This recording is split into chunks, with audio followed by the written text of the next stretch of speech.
Bonjour, bonjour. Alors, une vidéo aujourd'hui pour vous parler de l'effet domino des émotions. Euh, Pourquoi j'ai envie de vous faire part de mon approche des émotions? Euh, Parce qu'en fait, une émotion, c'est le nerf de qui on est. Et mieux on arrive à gérer nos émotions, à les accueillir, et plus on reste aligné avec qui on est. Et moins elles font des dégâts. Euh, donc on va commencer par voir ce qu'est une émotion. On va induire la différence avec le sentiment. On va parler de la classification internationale des émotions, euh, comment elles se sont archivées et quels sont les effets dans notre corps et comment en fait on peut aller rechercher et travailler sur des émotions qui se sont enfouies euh, par réflexe, par une nécessité à un moment donné. Donc moi je suis Oriane Bouton-Vialet, Oriane BV Coach comme vous voyez, écrit de partout. Je suis infirmière de formation et donc je suis coach certifiée. Euh, Mon accompagnement est essentiellement centré sur les mamans en épuisement maternel et mon parcours professionnel a mis en évidence une corrélation systématique entre l'épuisement et les traumatismes de vie. Un traumatisme de vie, c'est une situation assez importante qu'on a vécue malgré nous et dont on a dû se relever pour continuer d'avancer, pour continuer de vivre. On a pu rester en mode survie, on est peut-être encore en mode survie sur certains traumatismes, sauf qu'il a quand même fallu qu'on continue de se lever, de manger, de dormir, de boire, de se laver, de rentrer en interaction avec les autres. Et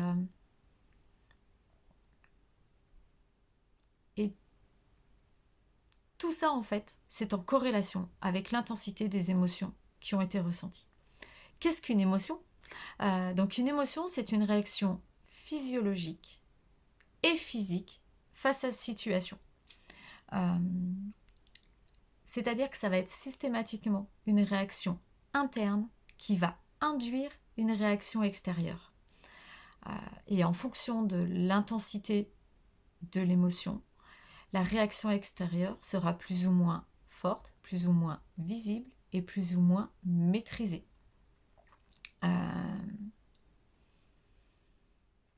Si je vous donne un exemple,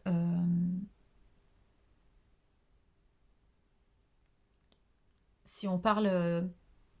je vais vous donner d'abord les 6 émotions de base et puis après je vous donnerai un exemple un peu plus concret. Donc en fait, tous les grands qui ont réfléchi et qui se sont concentrés sur les émotions ont décidé de faire ressortir 6 émotions de base. Les émotions de base vont être la joie, la tristesse, la peur, la colère, le dégoût et la surprise. Toutes les dégradations, toutes les subtilités des émotions, en fait, toutes ces modularités d'émotions, ça va s'appeler des sentiments. Et donc, en fait, ça va venir intervenir sur l'intensité et le côté positif ou le côté négatif. Si je vous parle, donc, si je vous donne l'exemple comme je vous ai promis juste avant,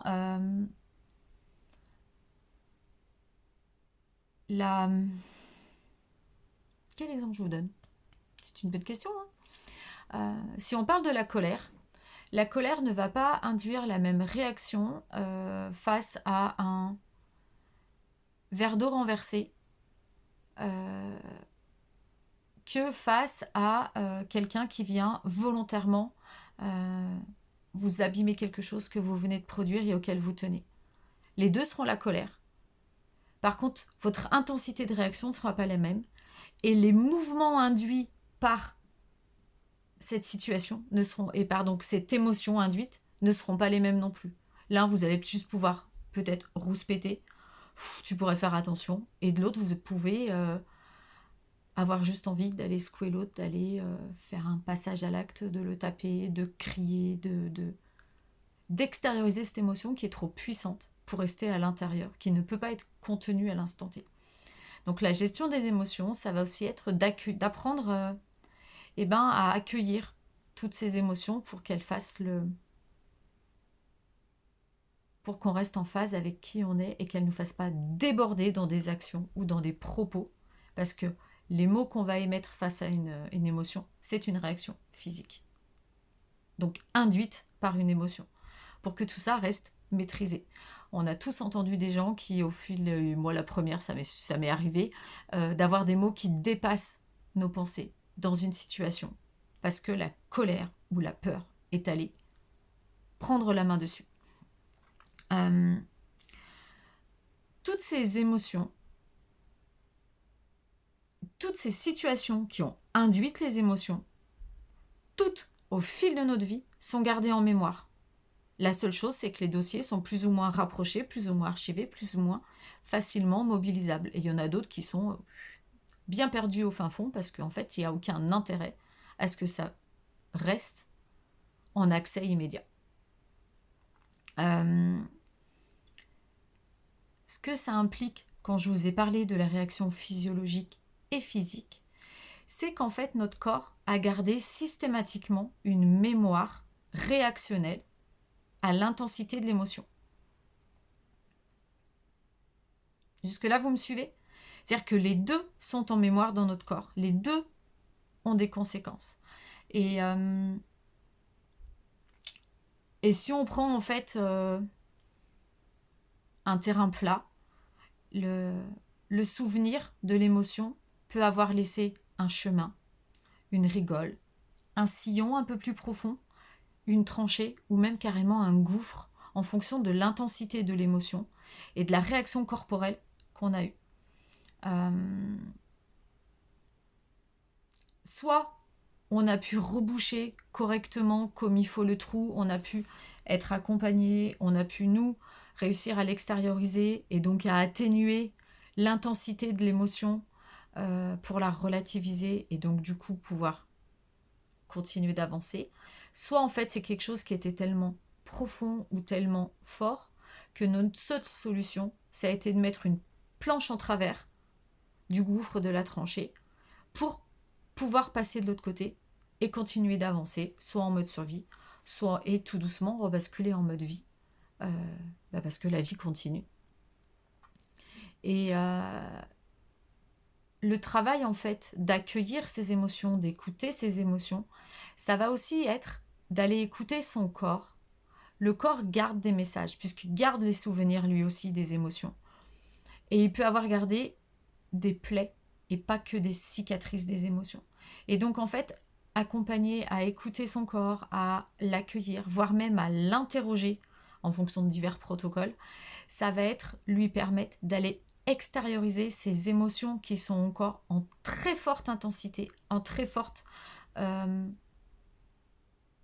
réaction, à pouvoir les atténuer, à pouvoir les accueillir et tout doucement les extérioriser pour pouvoir reboucher la tranchée par le bas ou en tout cas par le côté pour qu'on puisse tout doucement aller jusqu'à niveler le mal-être corporel qui est resté et qui s'est caché pour qu'on puisse continuer à survivre.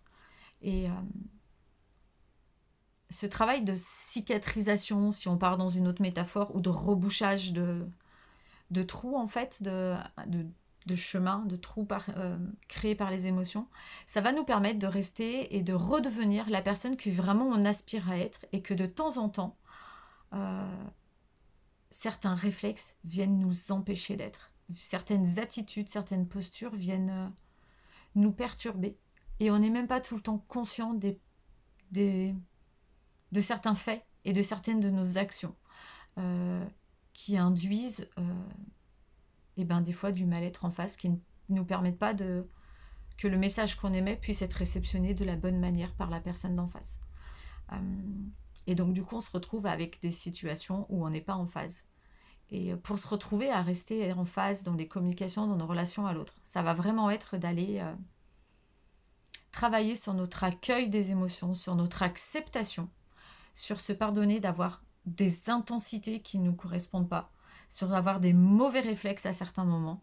Euh, on a tous vu dans les films, je ne vais pas dire qu'on a tous fait, parce que personne n'est parfait, personne est tout le monde, mais on a tous vu au moins dans des films des réactions où on a tellement eu peur que, que le protagoniste a tellement eu peur qu'il se retrouve à mettre une claque en réaction à l'autre avant de l'embrasser et de lui faire un gros câlin parce qu'il a vraiment eu peur de le perdre et qu'il a fait une bêtise à la base ou juste une insécurité non réfléchie en fait. Euh, pareil dans les systèmes de colère, ceux qui savent maîtriser, ceux qui ne savent pas maîtriser. Et en se réappropriant systématiquement nos réactions et nos actions face à des situations extérieures, puisque personne ne peut nous forcer à faire quelque chose malgré nous. On a toujours le choix. Alors des fois, ça peut être un choix qui devient vital et donc du coup, on fait le choix d'agir malgré nous, mais plus ou moins consciemment. On a toujours le choix d'agir ou pas agir. Et quand on réagit, c'est qu'on se coupe ou que notre système a coupé notre réflexion face à l'émotion. Ça a court-circuité. J'espère que vous avez réussi à tout suivre ce que je voulais dire sur l'importance de cette gestion des émotions et l'effet domino des émotions. L'effet domino, c'est que si une émotion est beaucoup trop forte, elle va induire un certain nombre de choses, mais pas que à l'instant T. Et ça peut durer des années et même plusieurs décennies. Voilà pourquoi j'aime à parler d'effet domino des émotions. Euh, une émotion n'est jamais anodine. Une situation vécue n'est jamais anodine. Et ce qui va nous permettre de les rendre anodines, c'est notre travail d'accueil de chaque situation. Je vous souhaite une très belle fin de journée, quelle que soit l'heure où vous allez écouter cet enregistrement, cette vidéo. Et puis, sachez que je reste disponible si vous voulez en savoir plus sur comment écouter son corps, comment aller l'interroger, comment aller apaiser et guérir certains réflexes réactionnels face à des situations et certaines émotions que vous n'êtes plus en adéquation face à l'intensité que tout ça induit. Je vous souhaite une très belle journée les audacieux et les audacieuses et vous dis à très bientôt.